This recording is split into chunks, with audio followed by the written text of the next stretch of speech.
Live from New York City, it's the Gary Null Show. And now, your host, Gary Null. Hi, I'm Gary Null. Nice to have you with us today. When you were growing up, do you remember Ted Mack's Amateur Hour? They promoted Geritol. I do. And so my mom took Geritol. That means she was getting some iron. But the diets that people were eating, the average American, were not healthy diets. Now, we didn't have a lot of fast food back then. You would go to a fast food place on the weekends. But during the day, every day, generally around somewhere between 5 and 6 o'clock, people were expected to be at home with their family and have a meal. Whatever had to be discussed, happy things, sad things, that's where you had that conversation. We didn't have cell phones. We didn't have computers. We didn't have all the gadgets. We did have still a sense of doing homework and scholarship and reading, and every older adult that I knew, their hobby was reading. Now, yes, they had other hobbies, but they were very well read. I lived on a small block in a small city at Parkersburg, West Virginia on the High River that had a kind of interesting history. And the older people never retired. They didn't have to. My school teacher, Mrs. Kidd in 7th grade, was also my father's school teacher as well. She taught until she died. That was not uncommon. And you could always go to them. I'd go over to, one of the teachers' homes if I have a question. She lived a block away, Mrs. Hendricks. And I'd ask her a question. She'd say, well, sit on the swing. And she'd sit on the swing. We'd talk about something. Because I was always I was the kid that was rather shy. Believe it or not, yes, I was very shy. And my mind was always somewhere else because I had so many ideas going around in my mind. And I was always figuring out how to solve problems. And I started to invent. And I would write out my inventions and I'd build them in the basement and to the degree I could and understood how to. And my great uncle helped me out a lot. He was very patient. He was an engineer, so he gave me a lot of insights. And some of these inventions were the highway flashing safety sign. I took that to the state road commissioner in West Virginia, and he thought it was a very good idea. The electric fabric measure, which I took to Measurograph Corporation and had to go on a Greyhound bus. There was no seats, so I sat there with my little box the whole trip down to Charleston. And I met with Dr. Carson and his whole scientific team at Pittsburgh Steel, where I figured out how to get rid of all the soot that was coming out, the particulate matter, because I came out one day and here's all the snow, just freshly snowed, and it was red all over. That was the pollution, and it was everywhere. And that's when I lived in Weirton, West Virginia. And so my mind was always creating. And otherwise I was, athletic and a normal kid, average kid, nothing special. But I was always interested in how people thought and lived in my hometown. And I saw that the older people always read. They always remember there were book clubs back then, right? Well, there are book clubs today too. But it was expected. It was expected that whatever you did with a sense of purpose. Meritocracy. How well are you doing? Counted. And if you weren't doing as well as you should, there were always people who would stay after class, remember that? Or summer school, where you could learn to catch up. They didn't ridicule or criticize people. There was no shaming. It was just, someone needs some help. You help them. It was that simple. In any case, in the process, I had a chance to observe. Now, why I observed this and my other friends didn't, I can't tell you that. But I observed what people ate. And I observed how much they ate. Way too much. But the older people ate very little, and they were trim. And I remember women who would walk around, older women, in sneakers, tennis shoes. And why? Because the regular shoes weren't comfortable on their feet, and they were more into eating more vegetables. They had little gardens, and that's all on my block. All of us lived in 1,000 square foot houses, small houses, 1,200 square feet was considered big, but we were happy. Now this is important. On these little sidelines, there were places in my hometown where the wealthier people lived. We all went to the same school, went to same churches and synagogues. We were all friends. We did not have such rigid class structure. We didn't have one school that you went to if you were poor and one if you were not poor. No, everybody was considered as acceptable, unless you did something that made you unacceptable. Most people didn't, because it would reflect also on your family. And people would remind you, your family first, and then your school teachers and the principal and the coaches, stop acting out. You're acting like a fool. And that was setting private, quiet, and you learned a lesson. If you didn't, when you got home, you learned a painful lesson. And so we survived. Yeah, we would drink out of the same water hose. When we were out playing, we would all grab that water hose and we played in the dirt and built forts. Normal kids, right? And not normal today, unfortunately. But we were out exercising. As kids, we were very healthy. And we were getting vitamin D. And we would drink orange juice, but never from fresh oranges. I can never remember anything being fresh. You know, everything was pickled and with lots of salt, or if you had some pears or peaches in the middle of wintertime or plums, they were all in this, can jar with lots of sugar. And yet that's what people learn, adapted taste. And when some people ate, they ate too much. So you started to see the people who were no longer exercising in high school or college, they would start to get the pot bellies. If people tried to keep themselves trim, it just wasn't that successful. But people didn't live long, and hence we didn't see dementia, because they didn't live long enough to develop dementia. Instead, they died of heart attacks, strokes, cancer, diabetes. Those were the big killers then, and they're the big killers today. And in the last 3 years, we've lost over 3 years off our lifespan, and some people more, as much as 5 years off their lifespan. Why? Well, it's understandable. They were at home, afraid to go out. They ordered in, and when they ordered in, they generally didn't order a lot of healthy food. They ordered a lot of food already prepared. Almost always that's disease-producing food. And those same people are not likely to take supplements or to exercise, and not likely to deal with stress appropriately. So the average American did not spend the last 3 years doing mindful meditation and yoga or exercising. Small percentage did, and good for them. Most did not, and that's unfortunate. Because now we have this massive, massive amount of obesity and diabetes and high blood pressure as never before. So one of the things we can do is start to take the parts of our life that are out of balance and bring them back into balance. And as my mother would tell me, don't be concerned about the houses other people live in. Appreciate the house you live in. When we sit down to a meal in this house, we're just working class people. When the other people sit down in bigger houses to have their meal, it's still the same. Families enjoying each other and whatever they have. Appreciate, Gary Michael, what you have.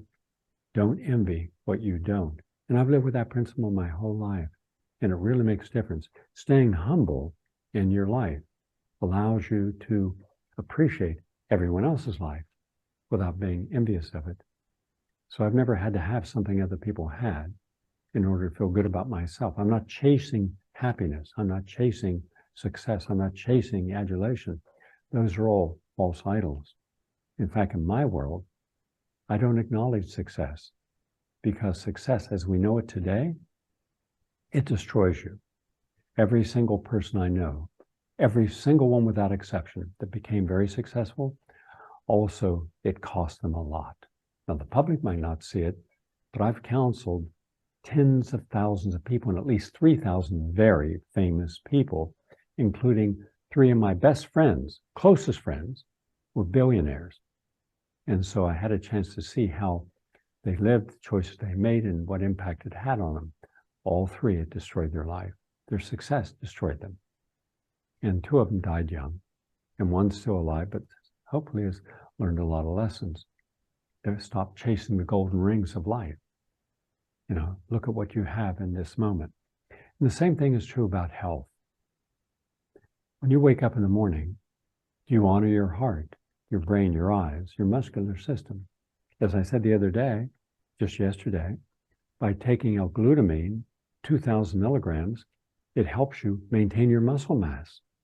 By taking L-carnitine, it helps you maintain your muscle mass. And by using, before you go out for your walk or run or jog in the morning or tennis, take creatine monohydrate and take D-ribose. It can help your energy, your endurance, but also you don't wither away as you get older.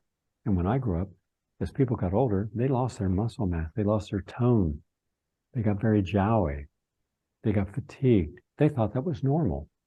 Therefore, we had this misconception, the older you get, the less you should do. Don't stress yourself. Take it easy. No, just the opposite. The older you get, the more vigorous you should be in your exercise, the more conscious that what goes into your body, because that's going to allow you to live a longer life and healthier in that longevity. So, a simple study from the University of Calgary. People who use vitamin D supplements have lower dementia risk. Now, this was reported in Alzheimer's and Dementia Diagnosis Assessment Disease and a major peer-reviewed study. So something like one single supplement, or if you live in Florida, where I'm at now, or California, Nevada, Texas, where you get a lot of sun, get out in it, all right? Don't bake yourself in it, but get out for about 45 minutes where at least half your body is getting sun. You can create about 20,000 units of vitamin D from that kind of exposure. So that's good. Helps your immune system as well. So that is what we're learning today. All right? And I give you that background.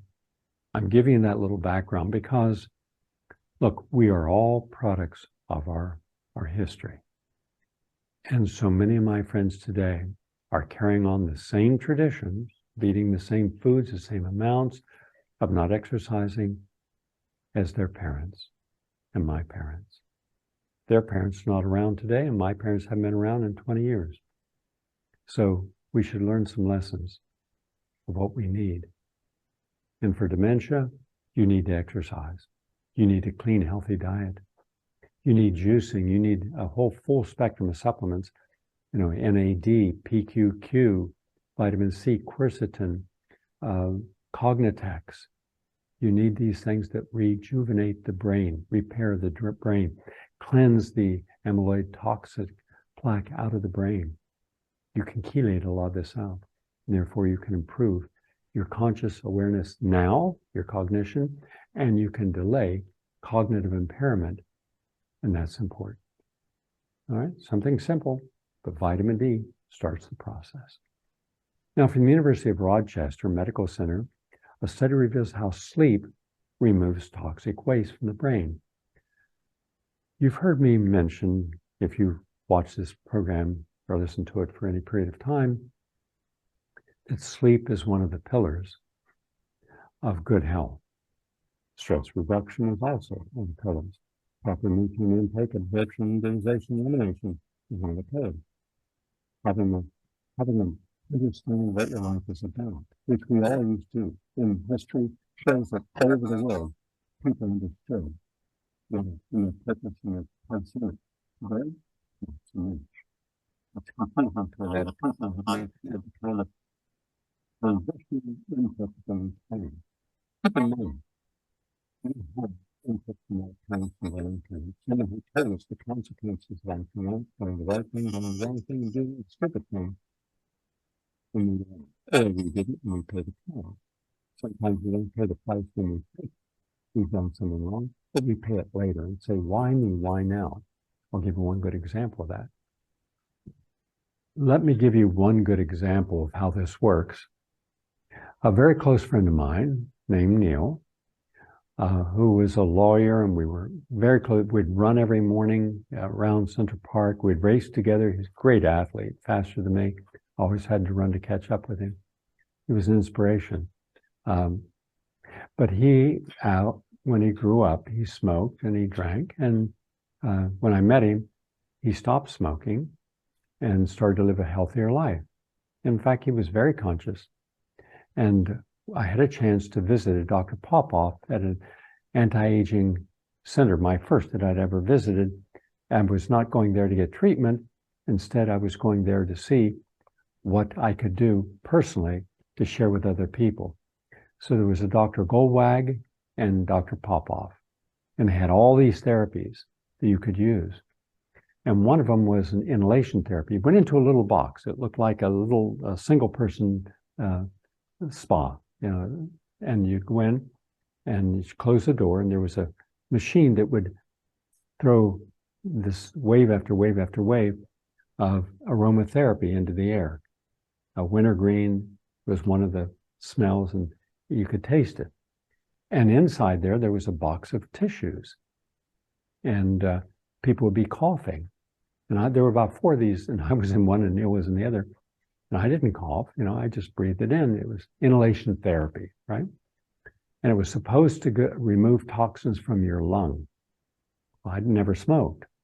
And I didn't have any toxins. I just enjoyed it for a half hour. But I could hear everyone else coughing. And when he opened the doors and he said, now, take a look at your tissues. My buddies were all black, every one of them. And it freaked Neil out. He said, what's going on? He said, when you stopped smoking, you thought that everything was okay, but this is what stayed in you. And this ultimately is what could lead to lung cancer. So that was a real awakening. Wow, I thought if we were healthy, we would stay healthy and go healthier from there. No, you have to undo the toxins, undo the damage. And that's a journey that very few people ever take. That's the detoxification part of life, where you go on a detox, you really detox. But we make the mistake in our culture of thinking, okay, I stopped drinking, my liver's fine. I stopped smoking, my lungs are fine. I stopped overeating, my pancreas is fine. I'm going forward. It doesn't work that way, because whatever damage you did, in most people, will stay damaged. It becomes your weak link. And sooner or later, that weak link can tip into disease. And therefore, detoxifying is so important. But most people don't want to go through the detoxification stage. They just want to go through the rejuvenation stage. And it's the difference. In any case, and modified fasting helps with that detoxification. Juicing helps with it. Green juices in particular, chlorophyll, chlorella, is good. And wheatgrass powder is good. Taking that each day. Having lots of sprouts in your diet, that's good. Bitters are good. But lots of juicing really cleanses out and rebuilds. So, in any case, I just want to share that with you because over the next several years, I asked my buddy, when are you going to start detoxing? Well, I feel okay now. I said, that was just one treatment. And he said, you're going to have to do a lot of this. He didn't. He would later develop cancer and die. And that was really sad. He didn't even tell me he had cancer. And his son said the reason he never told you he had cancer, he was too embarrassed. He was so embarrassed because the son said, Eric said, Dad said that he felt ashamed that he had taken the easy road in all the easy choices instead of the harder road, and to have done it right. One of the things we all experience in life, all of us experience making wrong choices at different times, but making up for that wrong choice, trying to repair the damage from that wrong choice, that's an important place in life as well. So making sure that you don't stay up all night, as a lot of people do.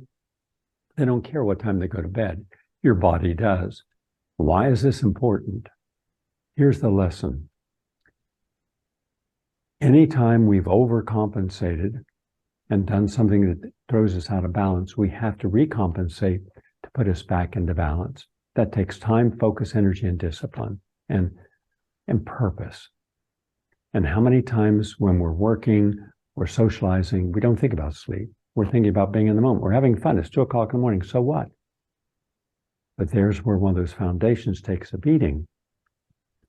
And you're not going to get all the waste out of your brain.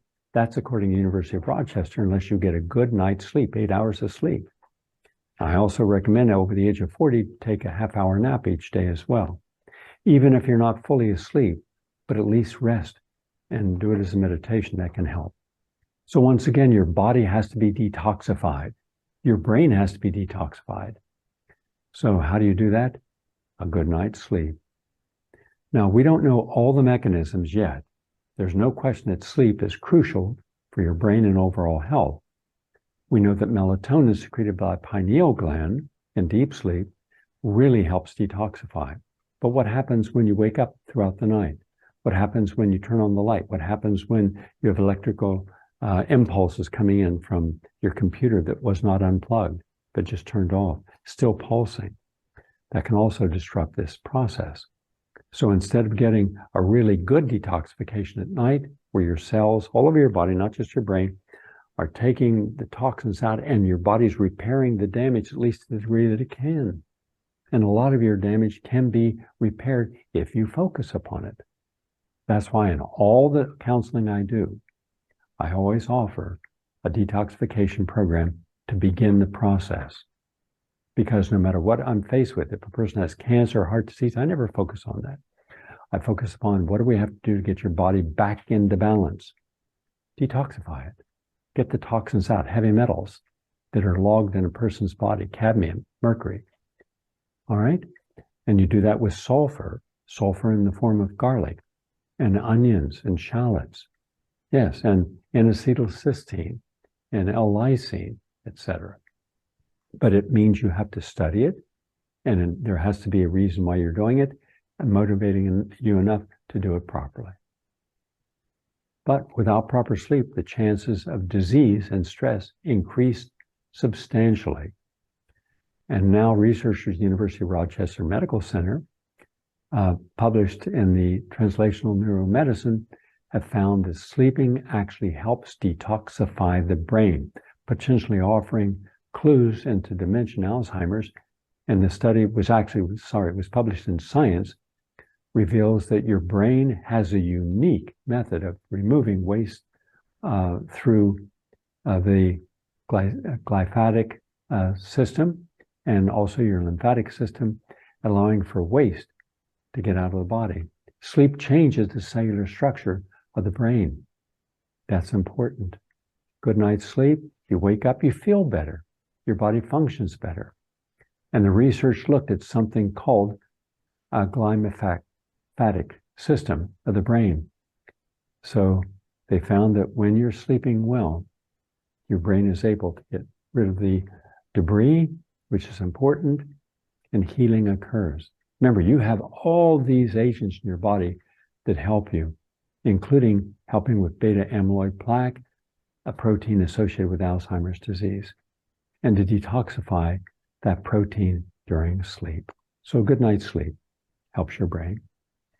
And early life stress can disrupt maturation of the brain's reward circuits, promoting disorders. So says the University of California. What they say is simple. A new brain connection discovered by University of California, Irvine, researchers can explain how early life stress and adverse trigger disrupted operation of the brain, and especially its reward circuit, offering a new therapeutic target for treating people that would be diagnosed with either depression, anxiety, obsessive compulsive, and other conditions. So we should be conscious of also how regressive hypnosis can also help, and it's one of the best ways of helping you to overcome early life negative impact so that you're not dealing with the epigenetic consequences. And from the University of Cambridge, which is Cambridge University, of course, the United Kingdom, just 11 minute, I repeat, 11 minutes of a brisk or fast walk is enough to reduce the risk of early death. Yes. 1 in 10 early deaths could be prevented if everyone managed at least half the recommended level of physical activity. This is a team of researchers.